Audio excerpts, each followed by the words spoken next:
Assalamualaikum warahmatullahi wabarakatuh. Bismillahirrahmanirrahim. Alhamdulillahi rabbil alamin, hamdal hamidin, hamdal mustaghfirin.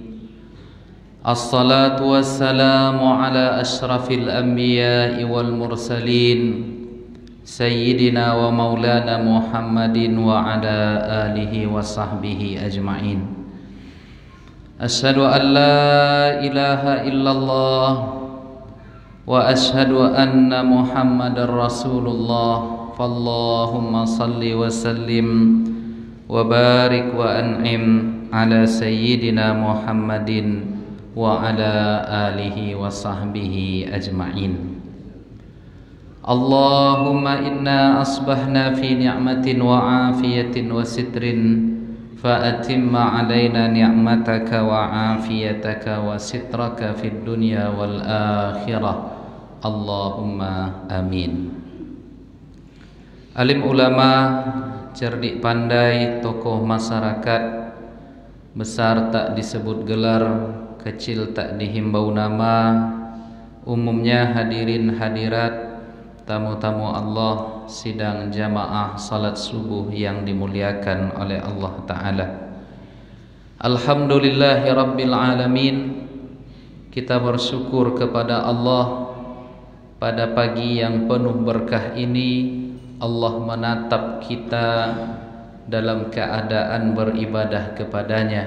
Mudah-mudahan semua amal yang kita lakukan ini menjadi pemberat timbangan kebaikan kita di akhirat kelak. Amin ya rabbal alamin. Salawat dan salam tak lupa pula kita hadiahkan kepada Nabi kita Muhammad sallallahu alaihi wasallam. Allahumma salli ala Sayyidina Muhammad wa ala alihi wa sahbihi ajma'in. Bapak Ibu yang dimuliakan oleh Allah, sebelum kita mengkaji pesan-pesan ilahi dari kitab yang kita bawa pada pagi ini, marilah terlebih dahulu untuk membuka kalbu dan pikiran kita bersama-sama bersalawat dan berkirim salam kepada Nabi kita Muhammad sallallahu alaihi wasallam. Sallallahu ala Muhammad sallallahu alaihi wasallam. Sallallahu ala Muhammad sallallahu alaihi wasallam. Sallallahu Muhammad sallallahu alaihi wasallam. Sallallahu ala Muhammad sallallahu alaihi wasallam. Salatullah salamullah ala Taha Rasulillah. Salatullah salamullah ala Yasin Habibillah.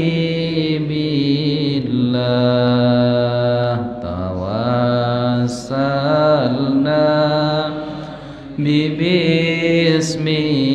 bismillah wa bil hadi Rasulillah wa kulli mujahidin lillah bi ahlil badri ya Allah. Salatullah Salamullah ala Taha Rasulillah. Salatullah salamullah ala Yasin Habibillah.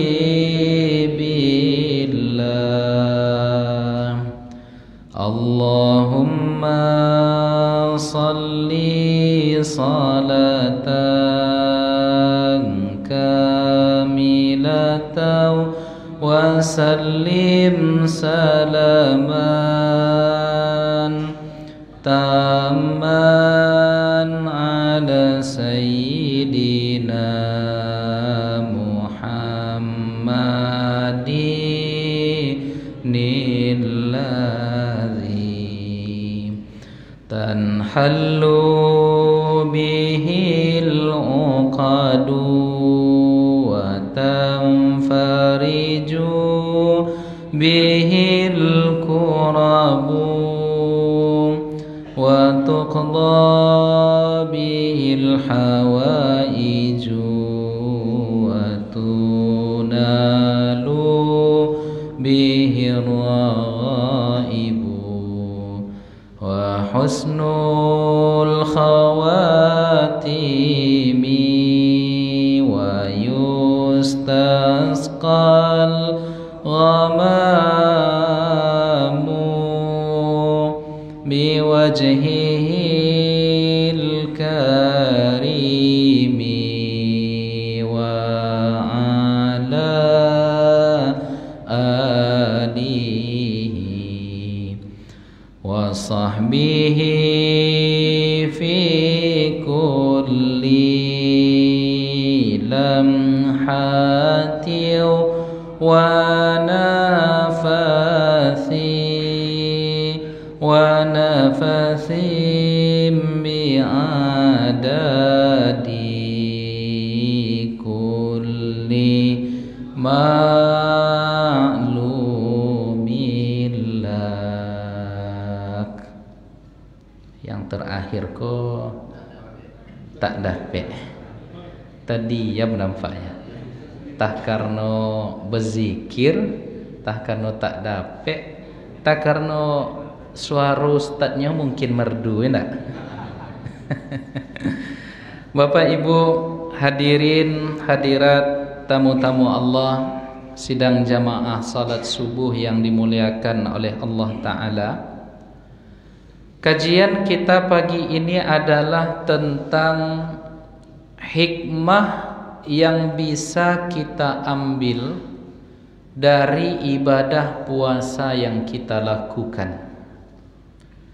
Nabi kita Muhammad sallallahu alaihi wasallam menghikayatkan kalam Allah dalam hadis qudsi, di mana Allah Ta'ala mengatakan kullu amali bani adama lahu, setiap perbuatan anak Adam itu untuknya, illa siyam, kecuali puasa. Apa kata Allah tentang puasa ini? Fa innahu li, puasa ini untukku kata Allah. Wa ana ajzi bihi, dan saya yang akan langsung membalasnya.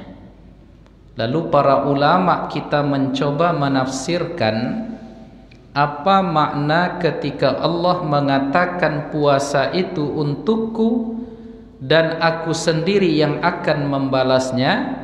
Rupa-rupanya amal puasa ini ternyata tidak ada tandingannya Bapak Ibu. Makanya dalam sebuah hadis dikatakan oleh Rasulullah, alaikum bisiyam fa innahu la mathilalah, hendaklah kalian berpuasa karena puasa itu tidak ada tandingannya. Apa makna bahwa puasa itu tidak ada tandingan? bahwa amal puasa kita ini tak bisa menjadi tebusan seperti amal-amal ibadah kita yang lain. Jadi Bapak Ibu mungkin pernah mendengar atau membaca ada hadis Nabi yang mengatakan atadruna manil muflis. Tahukah kalian, kata Nabi, siapa yang muflis itu? Ada yang nama muflis sih Pak? Mukhlis mungkin enggak? Ya, kalau ini dalam bahasa hadisnya muflis. Jadi muflis bukan mukhlis. Kalau Pak mukhlis mungkin ada. Ya, tapi kalau muflis dijawab oleh para sahabat, alladzi la dirhama lahu wa la dinar. Orang muflis itu, wahai Nabi, kata mereka, adalah orang-orang yang tak punya dirham, tak punya dinar. Kalau bahasa awaknya tuh Pak, orang-orang yang indah bapiti. Jadi kata Nabi tidak. Yang dimaksud dengan muflis itu, kata Rasul, justru mereka di akhirat nanti punya banyak amal, tetapi ternyata amal itu tidak bermanfaat untuknya. Apa sebab? Karena dia berbuat zalim, karena dia mengambil hak orang lain, karena lidahnya selalu menghibah, karena kata-katanya selalu menyakitkan orang. Maka semua itu nanti akan dipertanggungjawabkan dalam mahkamah pengadilan Allah, yang apabila tak mampu kita bayar segala kezaliman yang kita lakukan itu, terpaksalah amal-amal kita menjadi penebus kesalahan itu.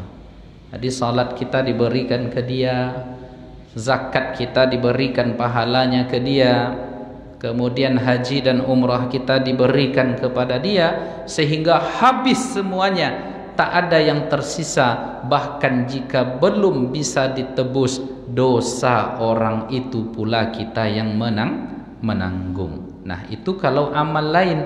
Dan ternyata kalau puasa tak bisa ditebus. Jadi tak bisa kita berikan amal puasa kita tadi kepada orang lain, sebagaimana kita tak bisa mengambil pahala puasa orang lain itu untuk kita. Nah, kenapa? Karena fa innahu la matsila lahu, puasa itu tidak ada tandingannya. Itu penafsiran yang pertama. Lalu penafsiran yang kedua, dikatakan oleh para ulama kita, karakter dari ibadah puasa itu adalah al-khafa was-sirriyah. Khafa artinya tersembunyi, sirriyah artinya apa? Arti sir Pak? Ada salat jahar, ada salat sir. Kalau khafa tersembunyi, sir artinya rahasia. Maka ada dulu istilah Nabi itu berdakwah secara sirriyah, berdakwah secara sembunyi. Jadi yang mengetahui amal ibadah kita saat berpuasa itu hanya kita dan Allah. Saya masih ingat dulu ketika masih kecil SD Pak, rumah saya di depan sungai. Ya, itu kalau siang-siang Ramadan itu kalau sudah terik matahari langsung nyebur ke sungai itu, sambil menyelam sambil minum air. Itulah kojo waktu ketek Pak. Tapi waktu ketek nak kini doh Pak. Ya. Jadi kita ni anak sungai. Jadi keluar dari sungai ditanya sama ayah saya, masih puasa Wang Yong? Masih ya no. Gaya macam nak mati beko sore. Ya, padahal kalau pas lagi haus, masuk lagi ke sungai, berenang lagi sambil menyelam sambil minum air. Ayah saya itu mungkin tahu dia saya tak puasa, tapi ditengok ikulah perangai anak dan kecil kan. Nah, jadi Bapak Ibu, kita mungkin bisa mendustakan orang lain, kita mungkin bisa menyembunyikan dari orang lain, tetapi apa? Ternyata amal ibadah puasa ini yang paling tahu tentang amal itu adalah si pengamal dan Allah Ta'ala. Nah, maka Bapak Ibu yang dimuliakan oleh Allah, kalau kita melaksanakan puasa yang sedemikian hebat itu, maka ternyata ada sikap batin yang akan lahir dari ibadah puasa yang benar-benar tulus kita lakukan itu. Apa sikap batin yang akan muncul? Akan muncul rasa yang dinamakan dengan muraqabah. Apa itu muraqabah, ibu-ibu?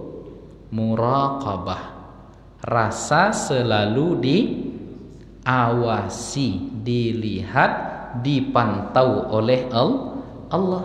Jadi kita akan muncul nanti kalau puasa kita ini benar-benar tulus, karena puasa ini benar-benar hebat, tidak ada tandingannya, akan melahirkan orang-orang yang mampu merasa bahwa dia selalu ditatap, dilihat, dipantau oleh Allah Subhanahu wa ta'ala. Maka disebutkan oleh para ulama kita, di antaranya Al-Imam Ibrahim Al-Khawas, dia mendefinisikan muraqabah itu adalah khalusus sirri wal alaniyati lillahi azza wa jalla, di mana seseorang kondisi di depan ramainya atau di saat kesendiriannya sama-sama tulus terhadap Allah Subhanahu wa ta'ala. Jadi ketika di depan ramai dia tulus karena Allah, ketika dia sendiri juga dia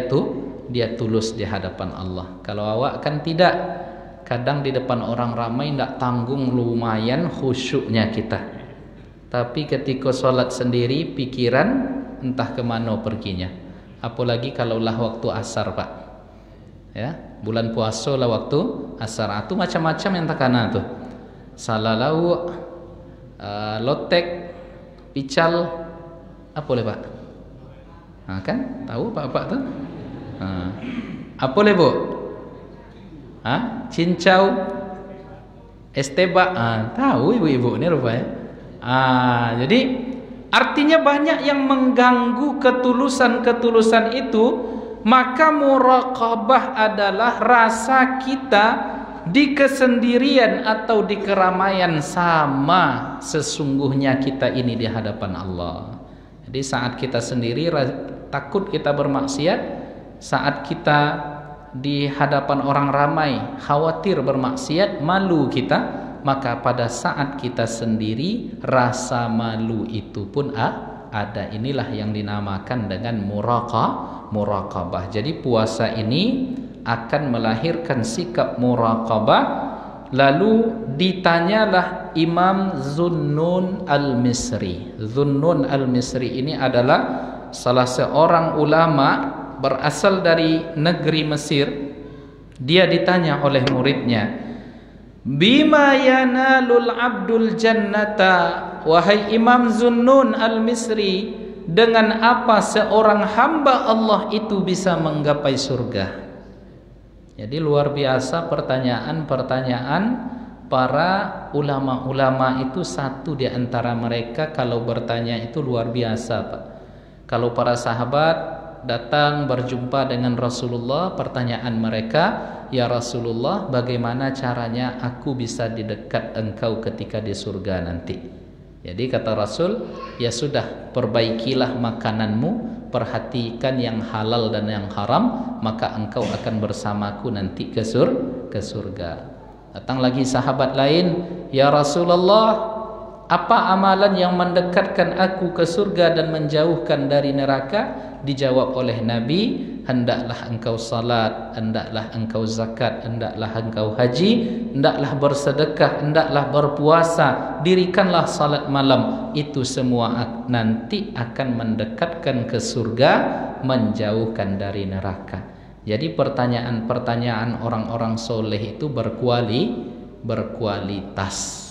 Kalau pertanyaan awak selalu tentang dunia. Berapa hektar kebun sawit kini? Apa pertanyaan awak kalau bosok jo kawan lama, Pak? Labara orang kalau itu jadi je lah. Kau yang payah wak menjawabnya labara orang bini. Itu payah menjawabnya itu. Bapak Ibu hadirin yang dimuliakan oleh Allah. Jadi Imam Zunnun al-Misri ditanya, dengan apa seseorang mendapatkan surga? Apa kata beliau? Bi khamsin, dengan 5 perkara. Apa yang pertama? Istiqamatun laisa fiha rawghan. Seseorang mendapatkan surga dengan keistiqamahan yang tidak mengundur-undur waktu. Istiqamah yang menyebabkan dia tidak ragu, istiqamah yang membuat dia komitmen. Itulah nanti satu di antara amal yang bisa membawa kita ke surga. Bapak-bapak biasa baca Yasin enggak tiap malam? Biasa. Bu-ibu biasa baca Al-Waqiah enggak setiap malam? Insyaallah. Baca Al-Muluk? Bu, kok ibu-ibu kini kok tandu puasa nampaknya kurang semangat kok. Setiap malam membaca Yasin, Al-Waqiah, Al-Muluk, rutin setiap malam. Maka itu istiqamah yang insya Allah di akhirat nanti kita akan mendapatkan kemudahan masuk ke dalam surga. Jadi kalau siang hari mungkin wirid bacaan Quran kita dari Al-Fatihah, Al-Baqarah sampai An-Nas. Setiap malam kita rutinkan membaca surat-surat dan ayat-ayat tertentu. Boleh hukumnya. Jadi suatu ketika sahabat Nabi setiap kali salat menjadi imam, dia setelah membaca Al-Fatihah itu selalu membaca Qul huwallahu ahad atau surat Al-Ikhlas. Bismillahirrahmanirrahim. Qul huwallahu ahad, Allahus samad, lam yalid wa lam yulad wa lam yakul lahu kufuwan ahad. Bismillahirrahmanirrahim. Baru dibacanya ayat atau surat yang lain. Setiap kali salat dia seperti itu. Lalu dilaporkanlah kepada Nabi. Lalu Nabi bertanya, apa yang menyebabkan engkau selalu membaca surat Al-Ikhlas? Jawaban sahabat tadi, karena saya cinta kepada surat Al-Ikhlas ini ya Rasulullah. Lalu apa komentar Nabi setelahnya? Hubbuka iyyaha yudkhilukal jannah. Kecintaan engkau terhadap surat Al-Ikhlas itu akan memasukkan ke dalam surga. Jadi hadis ini diriwayatkan oleh Al-Imam Al-Bukhari, dikomentari oleh Al-Imam Ibnu Hajar Al-Asqalani. Dalam kasus ini, dalam hadis ini menjadi dalil bolehnya kita memilih surat-surat tertentu bimailin nafsi ilaihi, yang jiwa kita cenderung suka, nyaman membaca ayat-ayat dan surat-surat tertentu itu, wal iktsar, dan kita memperbanyaknya, merutinkannya, wala yu'addu zalika hijranan, dan yang demikian itu bukan berarti dia mengabaikan surat-surat yang lain. Jadi ketika setiap malam kita baca surat Yasin misalnya Bapak Ibu, atau baca Al-Waqiah, atau setiap malam baca Al-Muluk, karena ada fadilah di balik itu semua. Kalau baca Al-Muluk, Allah terangkan kuburan kita nanti. Kalau baca Yasin, Allah mudahkan segala urusan kita, Allah ampunkan dosa kita. Kalau baca Al-Waqiah, insya Allah tidak akan jadi fakir dan tidak akan jatuh miskin. Kalau tak bisa yang 3 itu, saya terbiasa membaca surat Al-Ikhlas, baca surat Al-Ikhlas. Ya, Qul huwallahu ahad. Jadi muncul pertanyaan, kenapa surat Al-Ikhlas itu, Qul huwallahu itu dinamakan dengan Al-Ikhlas, Bapak Ibu? Jadi dulu mungkin pernah saya sampaikan di sini, karena ya makmum paling ikhlas kalau imam membaca itu. Itu kelakar dulu dari almarhum Ustadz Arifin Ilham. Jadi dia bertanya ke jamaahnya, wahai jamaah, mengapa surat Qul huwallah itu dinamakan dengan surat Al-Ikhlas. Dengan senyum dia jawab, karena jamaah paling ikhlas kalau imamnya membaca itu. Iya ndak Bu? Ngaku aja lah. Waladdallin, amin. Bismillahirrahmanirrahim. Qul huwallahu ahad. Kalau imam tarawih baca itu tuh senang hati kita tuh. Iya kan Pak? Angguk apa tuh? Tapi kalau dibacanya Yasin, mak panjang kok kecek kan. Wal Qur'anil Hakim. Itulah mulai comeh tuh. Tapi qul huwallah insyaallah ikhlas. Tapi bukan itu rupanya makna dari kenapa dinamakan dengan al-ikhlas. Jadi Bapak Ibu, yang penting itu istiqamah. Jadi misalnya kita istiqamah sedekah setiap hari 10.000, bagus ya. Sekarang kan ada sedekah satu porsinya 10.000, berapa kita mampu tapi rutin, itu lebih elok daripada amal yang dilakukan hanya sesekali. Maka dikatakan oleh Imam Dhunnun Al-Misri istiqamah. Lalu yang kedua, wajtihadun laisa ma'ahu sahwun. Yang kedua, kita mendapatkan kemudahan menggapai surga itu adalah dengan ijtihad, kesungguhan yang tidak ada kelupaan di dalamnya. Jadi makna kesungguhan di sini adalah ketika suatu kali kita beramal, maka amalkan perbuatan itu seolah-olah setelah itu kita nanti tak bisa mengamalkannya lagi. Makanya Nabi itu Bapak Ibu setiap menjadi imam, pesannya sebelum angkat takbir itu adalah sawu sufufakum, lurus dan rapatkan saf. Lalu sebelum takbir, Nabi dalam riwayat mengatakan sallu salatal muwaddi', salatlah seperti salat perpisahan. Jadi salat kita seolah-olah itu adalah salat terakhir. Dan kalau kita merasakan bahwa itu adalah salat terakhir kita, maka yang akan kita persembahkan adalah salat yang paling terbaik. Maka puasalah kita seolah-olah ini Ramadan yang terakhir. Siapa yang menjamin Bapak Ibu hidup Ramadan yang akan datang? Ada yang bisa jamin Pak? Tak ada. Semenit 2 menit ke depan pun kita tak mampu menjamin. Likulli ummatin ajal, fa idza jaa ajaluhum la yastakhiruna sa'atan wa la yastaqdimun.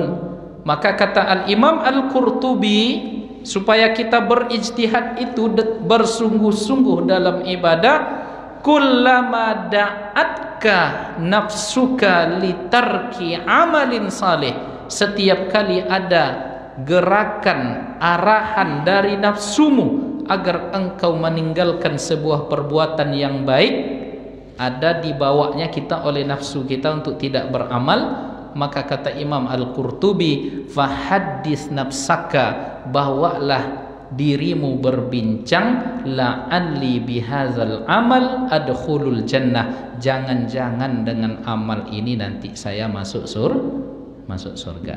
Jadi kalau ada misalnya kita mau baca Quran nih, tapi muncul rasa malas, ya, muncul rasa kita tak mau melakukan amal itu, maka cepat-cepatlah kita berbincang, berkalam-kalam dengan kalbu, dengan hati kita, jangan-jangan amal inilah nanti yang akan memasukkan ke dalam surga. Misalnya di rumah tak ada pekerjaan apa-apa kita selepas subuh ini, tapi rasanya ngantuk sekali, mau pulang rasanya. Diajaknya kita oleh rasa ngantuk itu untuk pulang ke rumah setelah subuh. maka cepat-cepat kita berbincang dengan hati kita.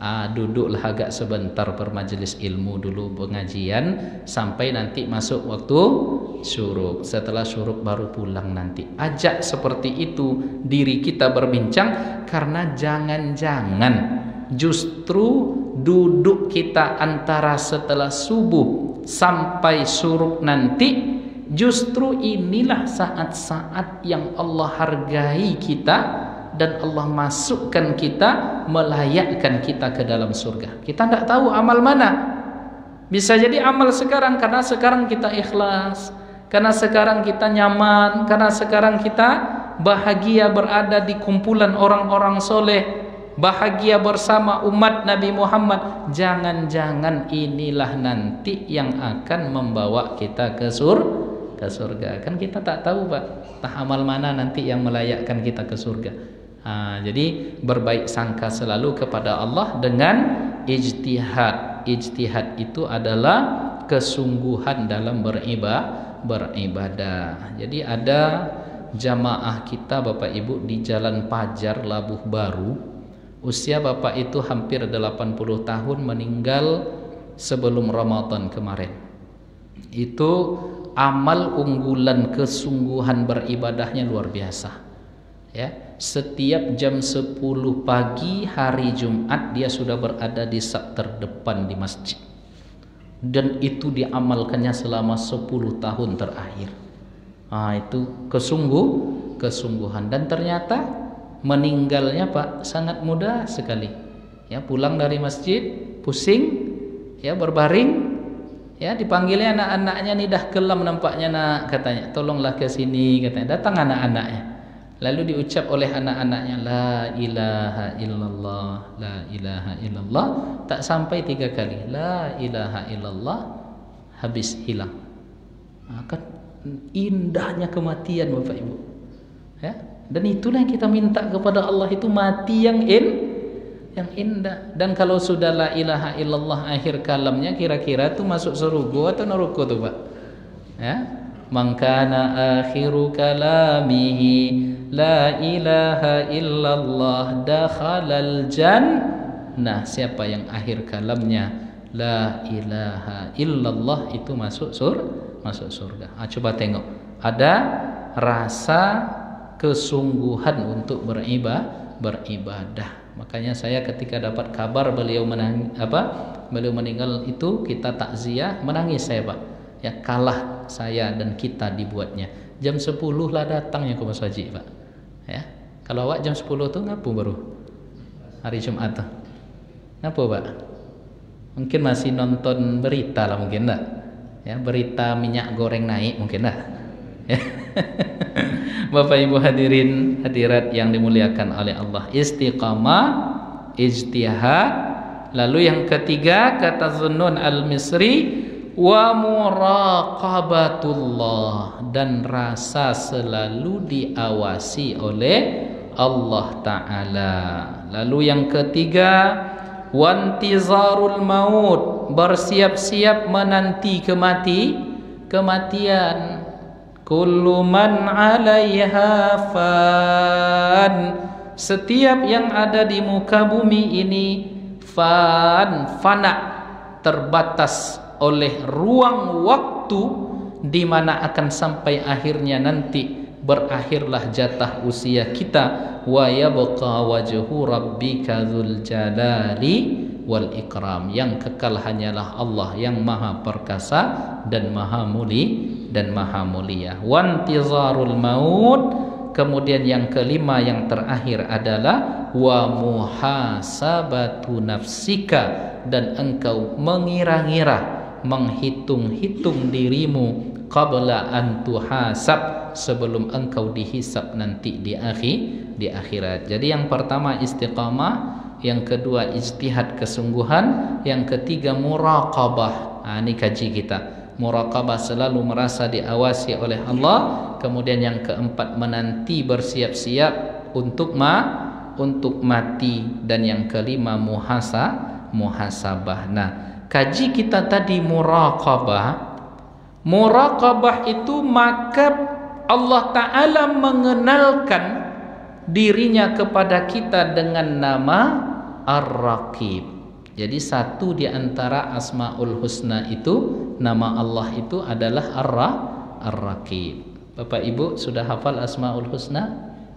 Ya, sesungguhnya Allah itu memiliki 100 nama kurang 1. Berarti 99. Man ahsaha dakhalal jannah. Siapa yang menghafalnya masuk surga. Ya, maksud menghafal di sini berbeda pendapat para ulama, tapi setidak-tidaknya kita hafal Asmaul Husna, jadikan itu wirid pagi dan sore kita. Nas'aluka ya man huwallahu alladzi la ilaha illa huwar rahmanur rahim al-malikul quddusus salamul mu'minul muhaiminul azizul jabbar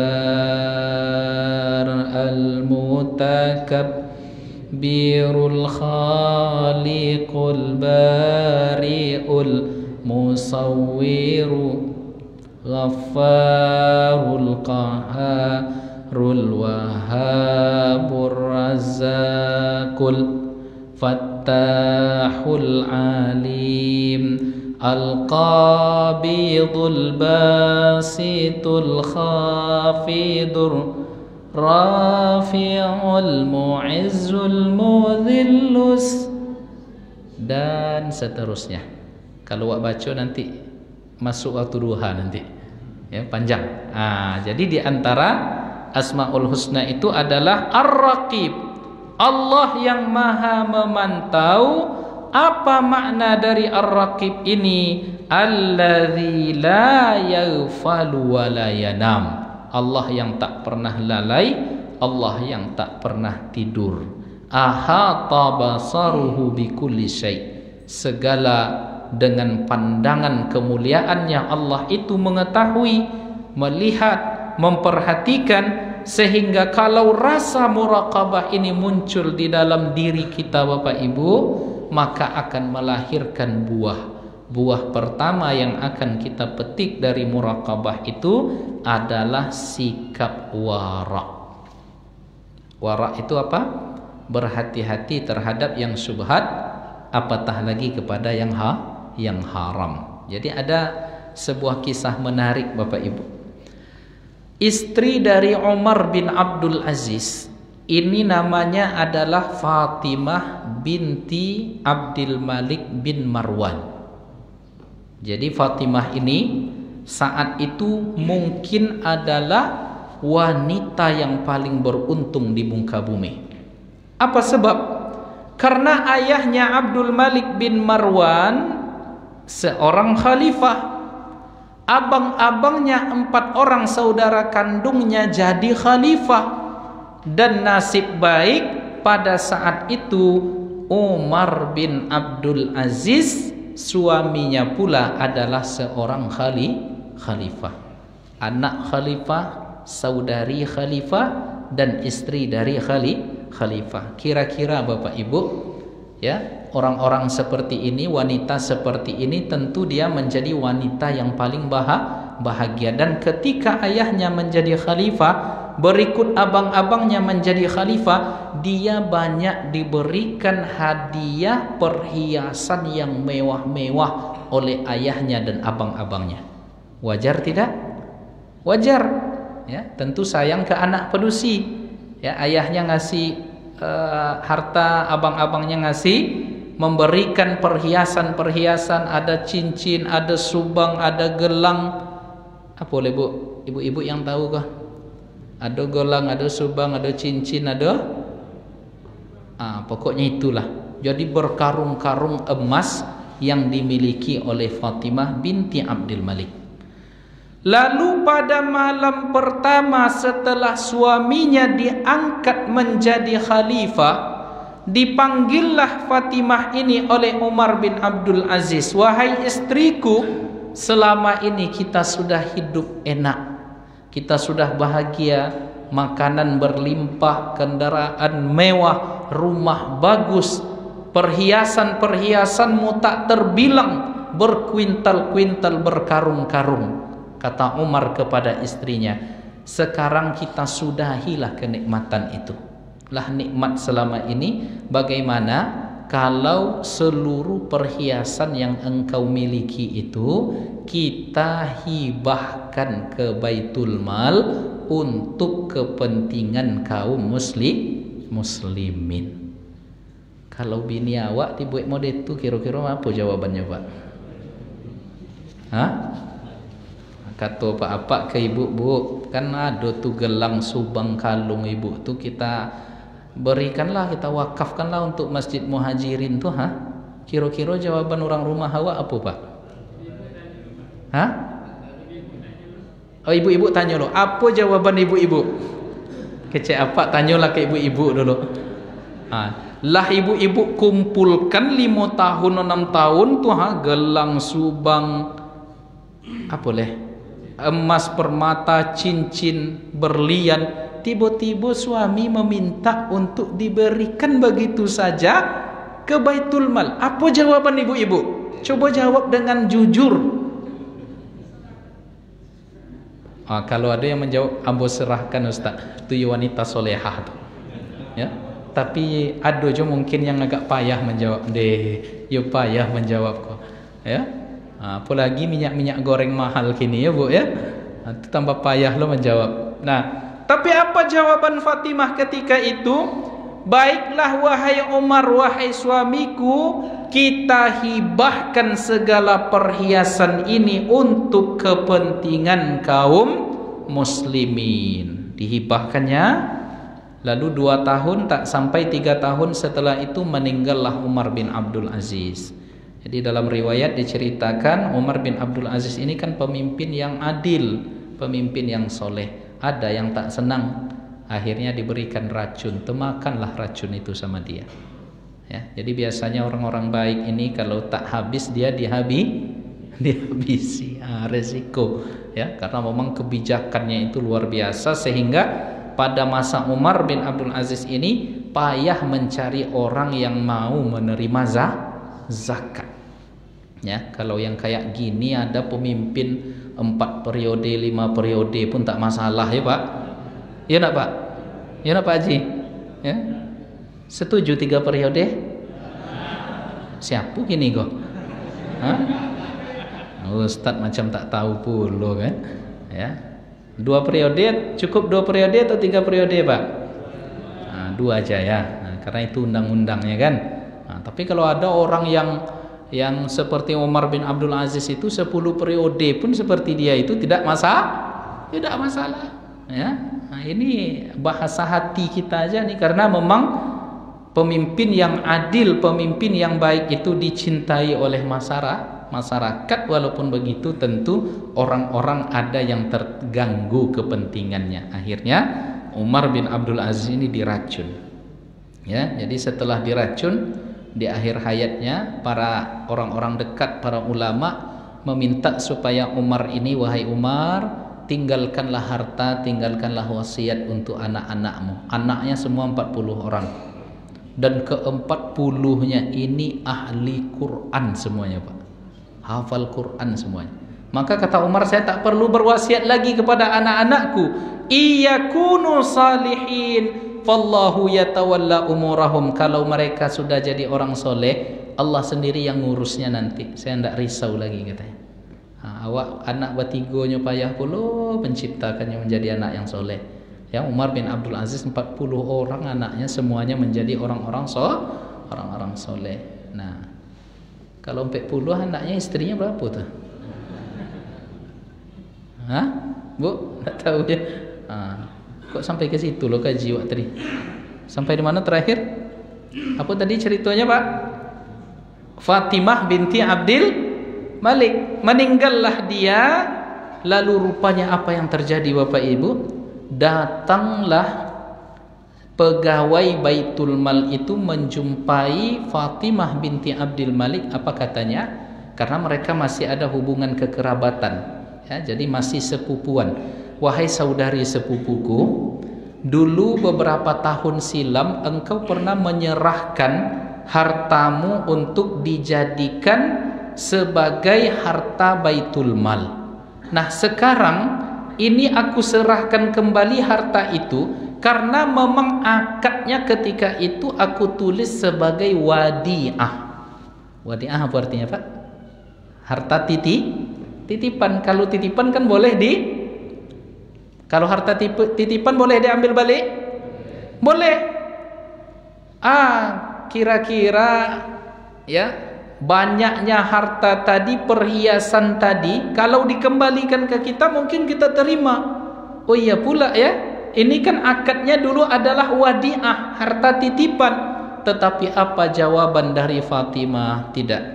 Wahabtuha li baitil mal. Saya sudah hibahkan untuk baitul mal demi kepentingan kaum muslimin. Kalau yang nama hibah berarti tak boleh diambil balik.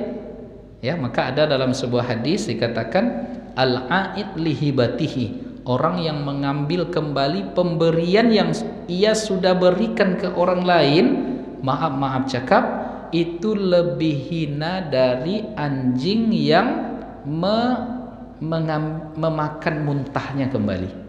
Nah, jadi jangan sesekali kita buat begitu Pak. Awaklah berikan ke orang tu disebut-sebut diminta pula balik. Itu lebih buruk dari binatang yang memakan muntahnya.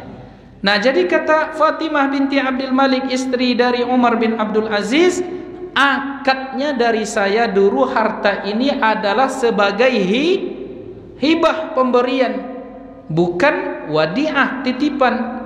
Lalu dengan tangisan air matanya keluar ketika itu, apa jawaban dari Fatimah ini? Summa qalat, kemudian ia berkata, wa ma kuntu li uti'ahu hayyan wa a'siyahu mayyita. Tak mungkin aku taat kepada Umar bin Abdul Aziz ketika ia hidup, lalu aku berkhianat kepadanya setelah ia mati. Mau coba tengok, tak mungkin ketika hidupnya saya taat, tapi setelah dia meninggal saya malah berkhianat. Jadi inilah rasa yang muncul dari merasa diawasi oleh Allah yang dinamakan dengan muraqabah tadi Pak. Jadi bisa saja mungkin ya, istri Umar bin Abdul Aziz tadi beralasan, kalau bahasa awaknya berhelah.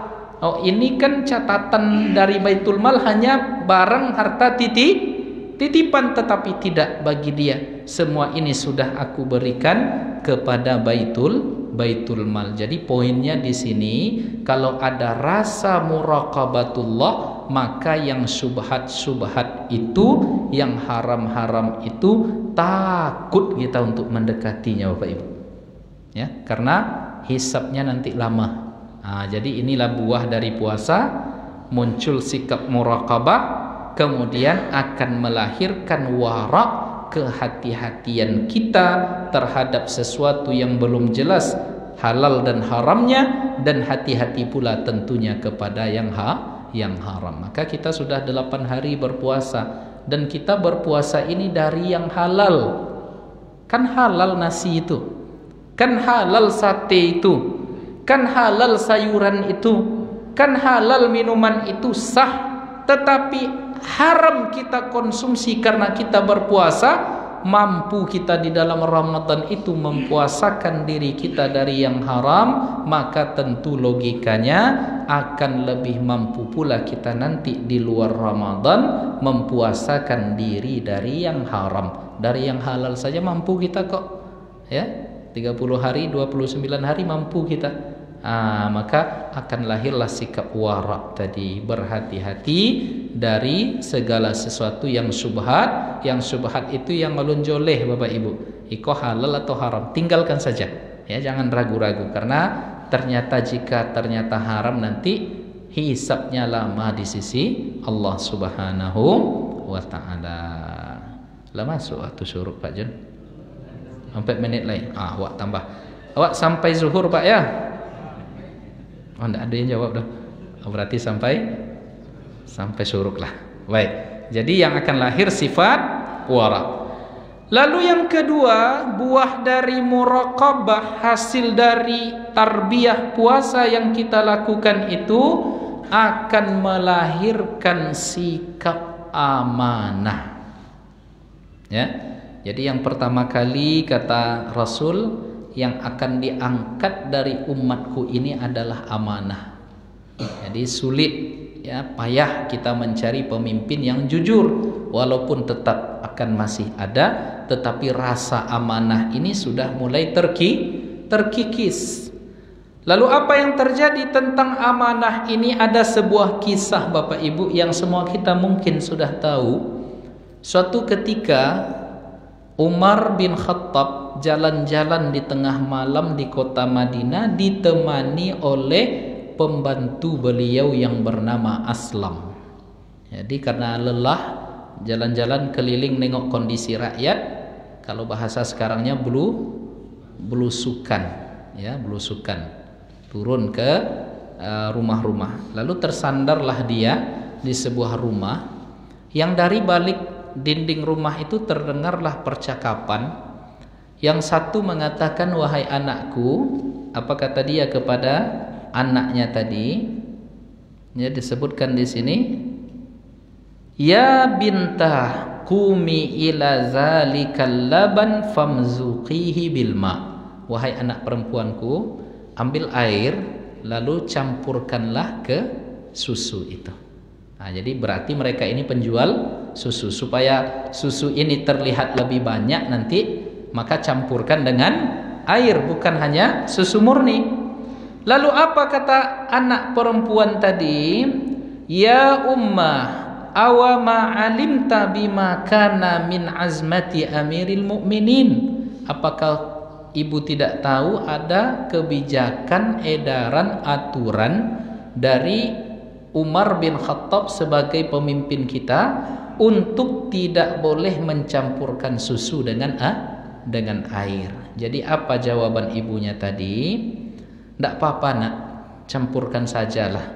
Fa inna bi maudi'in la yaraki Umar wala munadi Umar. Kita ini kan sekarang di rumah, tak nampak oleh Umar dan pembantu-pembantu Umar. Ya sudah, campurin aja, kata ibunya tadi.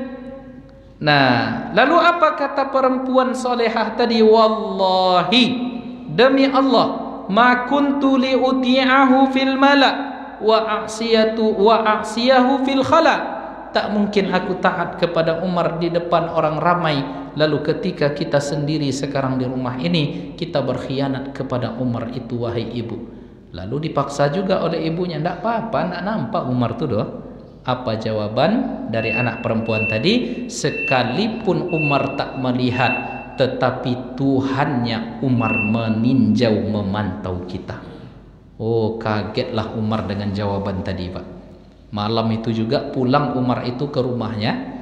Subuh hari besok, seusai subuh, dikumpulkannya anak laki-lakinya semua. Siapa di antara kalian yang belum menikah? Ada satu orang anak laki-lakinya yang bernama Asim, belum menikah. Dibawanya Asim ini ke rumah yang tadi malam terjadi perbincangan antara anak dengan ibunya. Diketuklah pintu, kaget si ibu yang membuka pintu, khawatir ya, jangan-jangan perbincangan tadi malam sampai ke Umar, dia ditangkap dan dipenjara. Tapi tidak, bagi Umar, apa kata dia? Siapa di antara kalian yang tadi malam mengatakan sekalipun Umar tidak melihat, namun Tuhannya Umar melihat kita. Dipanggilnya anak perempuannya, ini dia wahai Umar. Lalu kata Umar, saya datang pagi ini untuk melamar anak gadismu yang salehah ini menjadi menantuku, istri kepada anakku yang bernama Asim. Lalu menikahlah mereka. Jadi setelah menikah lahirlah anak perempuan yang diberi nama Laila. Jadi cucu Umar bin Khattab itu anak dari Asim dengan perempuan solehah tadi, lahir anak perempuan yang bernama Laila. Laila ini ketika besarnya dilamar oleh Abdul Aziz. Menikahlah Laila dengan Abdul Aziz, lahirlah anak laki-laki yang bernama Umar bin Abdul Aziz. Coba tengok Bapak Ibu. Ya, ternyata puasa yang kita lakukan melahirkan sikap muraqabah. Muraqabah akan melahirkan buah yang bernama amanah. Saking amanahnya anak perempuan tadi memberkahi keturunan ke bawahnya. Nah, jadi Umar punya anak Asim. Asim dengan perempuan solehah tadi punya anak Laila. Laila menikah dengan Abdul Aziz bin Marwan. Lahirlah Umar bin Abdul Aziz. Rupanya sikap amanah itu, kesolehan itu memberkahi keturunan-keturunan kita nanti. Nah, jadi tidak ada ruginya kita taat soleh.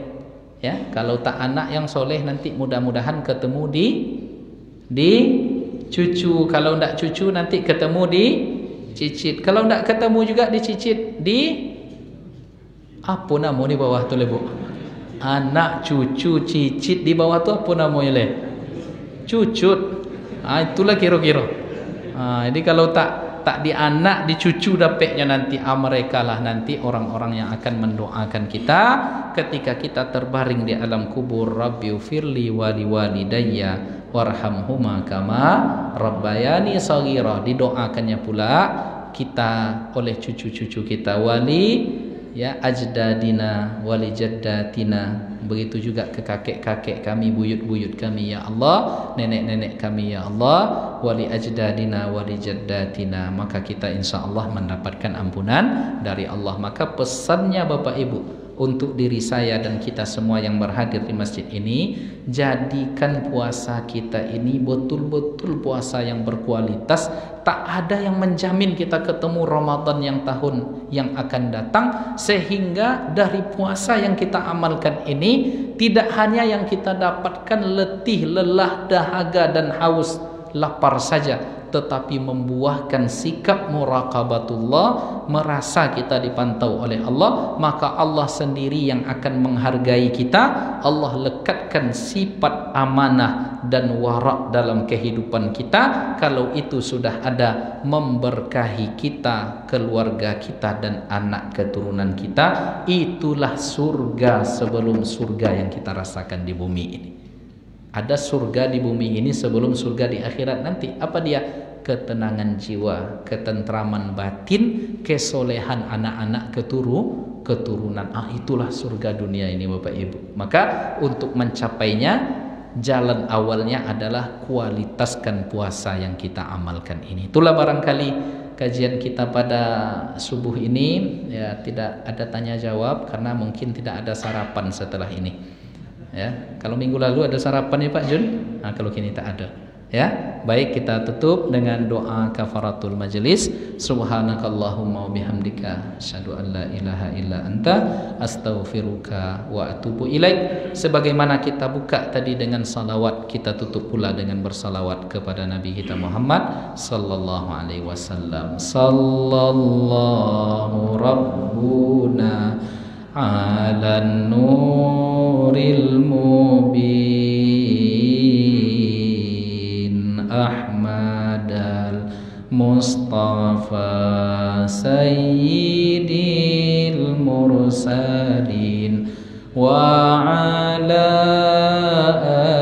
alihi wa sahbihi ajma'in wa ala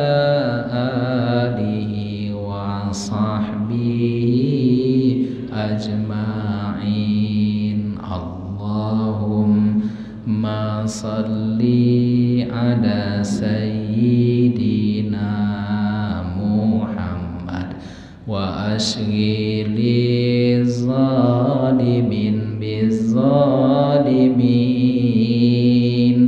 wa akhrijna min bainihim salimin wa ada alihi wa sahbihi ajma'in. Sekali lagi, sallallahu rabbuna ala nuril mubin